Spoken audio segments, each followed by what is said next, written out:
قاضی فائز عیسیٰ chief justice بنے تو وہ تشریف لے آئے، یہ اتفاق نہیں ہو سکتا ہے۔ اور جو ہی فائز عیسیٰ صاحب جو ہیں اس کا بوریا بستر گول ہوا تو حضرت بھی فائز عیسیٰ کے ساتھ ہی روانہ ہو گئے۔ اس کا مطلب یہ ہے کہ نواز شریف کا موجودہ اب عدالتی نظام پہ اعتماد نہیں رہا، جو اعتماد ان کا قاضی فائز عیسیٰ کی سپریم کورٹ پہ تھا۔ اور یہ خوش آئند ہیں کہ نئے چیف جسٹس صاحب نے جو کانسٹیٹیوشنل جو کیسز کی بینچز کی کمیٹی میں سینیارٹی کے اصول کو ملوذ خاطر رکھا ہے۔ یہ تاثر قطعاً غلط ہیں کہ پاکستان تحریک انصاف جو ہیں وہ نئے چیف جسٹس صاحب کی مخالف ہیں۔ کوئی ہمارا اختلاف ذاتی اور نہ کبھی ہم نے ان کے فیصلوں میں عناد یا تعصب دیکھا ہے، خصوصاً پی ٹی آئی کے فیصلوں کے حوالے سے۔ یہ امید ہماری ضرور ہے کہ ان کے پیشرو کے دور میں پاکستان تحریک انصاف کے ساتھ سپریم کورٹ میں سوتیلی ماں کا برتاؤ روا رکھا گیا، بلکہ قاضی فائز عیسیٰ کا بینچ جو تھا یا وہ اس کی ذات وہ ایک پراسیکیوٹر کا کردار ادا کر رہی تھی۔ ہم سے نشان چھیننا ہو یا بنیادی انسانی حقوق کی خلاف ورزی کا کیس تھا یا اغوا برائے بیان دیا تھا کہ قاضی فائز عیسیٰ ایسے کسی بینچ کا حصہ نہیں بنے گا، لیکن قاضی فائز عیسیٰ کو نہ سپریم کورٹ کا احترام ملوذ خاطر تھا، نہ سپریم کورٹ کے فیصلوں کا وہ، اور ابھی 8 ممبر بینچ جو لارجر بینچ ہے اس کے فیصلے کی تصدیق انہوں نے کس طرح کی ہے۔ لہذا ایک نفسیاتی بیمار تھا، اور وہ جب گیا ہے تو اس کے اہل خانہ بچوں اور ان کی جو ٹرالنگ ہوئی ہے، میں ہمیشہ ٹرالنگ کا مخالف رہا ہوں، لیکن اس کی ٹرالنگ پہ یا اس کے ساتھ جو رویہ برتا گیا ہے اس پہ مجھے دلی سکون ہوا ہے۔ تمام مناصب پہ بیٹھنے والے لوگ یہ سن لیں کہ ایک دن آپ لوگوں نے یہ روز بھی دیکھنا ہے جب پبلک میں آپ نے جانا ہے اور پبلک نے آپ کو آپ کے کردار کا آئینہ دکھانا ہے۔ لہذا ایسے لوگ جو ہیں وہ ایسے ہی رویے کے حقدار ہیں۔ ان کی پبلک میں ہر جگہ پہ ان کو آئینہ دکھانا چاہیے تاکہ یہ لوگ جب مناصب پہ ہو تو ظلم نہ کریں، ان کو نظر آئے کہ اور لوگوں کے ساتھ بھی ریٹائرمنٹ کے بعد کیا ہوا تھا۔ قاضی فائز عیسیٰ کے میں نے پی ایم ایل این کیا تھا، تارڑ صاحب کے خلاف کچھ لوگوں نے اس کی ٹرولنگ کی تھی،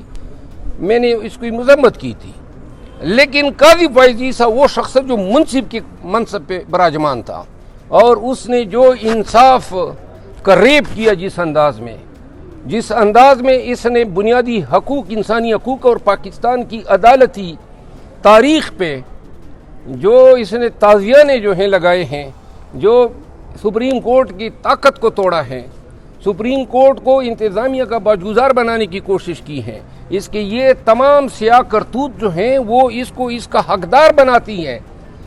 کہ یہ جدھر بھی جائیں اور عوام پاکستان کا ان کا سامنا ہو تو اس کے منہ پہ کالک ملی جائے۔ اچھا مروت صاحب، نواز شریف چلے گئے ہیں، قاضی چلے گئے ہیں، اب عمران خان کب تک باہر آ جائیں گے؟ کیا توقعات ہیں آپ کو؟ نواز شریف تو گیا نہیں ہے، وہ تو اس میں شرکت کے لیے گئے ہیں۔ ابھی بھی نظام جو ہیں وہ نواز شریف کی زبان کے تابع ہیں۔ یہ جتنے بھی بیٹھے ہوئے ہیں، چاہے اسمبلی میں ہو، حکومت میں ہو، تمام ادارے اس کی جنبش آبرو کے اشارے کے منتظر ہیں۔ لہذا شاید وہ کسی وقت پہ اپنے آپ کو وزیر اعظم نہ بنانے پہ کوئی اظہار ناراضگی ظاہر کر دے، لیکن ہم نہیں سمجھتے ہیں کہ یہ چھوٹا سا جو تغیر ہوا ہے، ہاں البتہ ایک امید ہماری پیدا ہوئی ہے، جو تیزی سے گرتی ہوئی ساکھ تھی عدلیہ کی، وہ شاید اب یہ ساکھ مزید گرنا تھم جائے۔ یہ جو ٹریبیونل میں سویلین کا مقدمہ ہے جو تقریباً سال ہوا ہے اور نہیں لگ رہا ہے، وہ مقرر ہو جائے، اور سپریم کورٹ کا جو کورٹ نمبر 1 جو ناانصافی کا منبع بنا ہوا تھا، وہ اب انشاءاللہ انصاف کی ایک نوید دے گا۔